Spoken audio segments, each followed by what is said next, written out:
Bazo kama vile wasema nasemanga ati experience is the best teacher. Yenyewe ni ukweli. Nakumbuka kuna siku event fulani tumeenda and then na before nitoke home I was like nikule kwanza ama niache tu nenda kule huko. Nikafeel nikule but kitu kingine kaniambia wewe si uende tu hivyo. And then bado tu kitu kingine bado kaniambia ati wewe nakula tu just in case juu maybe huko vitu zinaweza umana.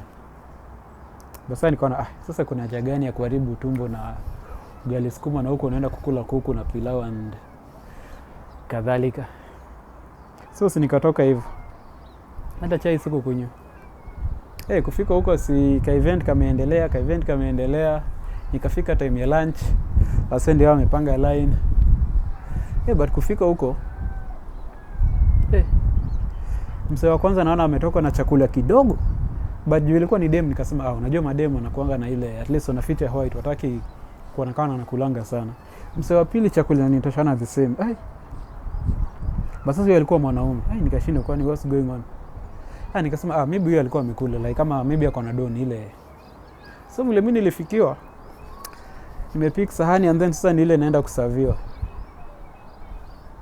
Niliwekewa unaona chapati ile ukikata mara 4. Kuota moja, kawaru, nyama 2, alafu mchele serving spoon moja, alafu kasupu kiasi. Nikamwangalia nikashindwa hii ni ya kuonja kwanza alafu niwekea ama nini? But msee vile aliniangalia nikajua ndio chakula yako, hebu songa kwa line una man, sijahisi njaa hivyo. Hiyo chakula nilikula badala ya kupunguza njaa iliongeza njaa. Then to make matters worse, sikuwa na dogo kwa mfuko hiyo siku. Kutoka hiyo siku nilisema like nitakuwa na make sure nimekula poa. Kama sijakula like na make sure nimebeba do.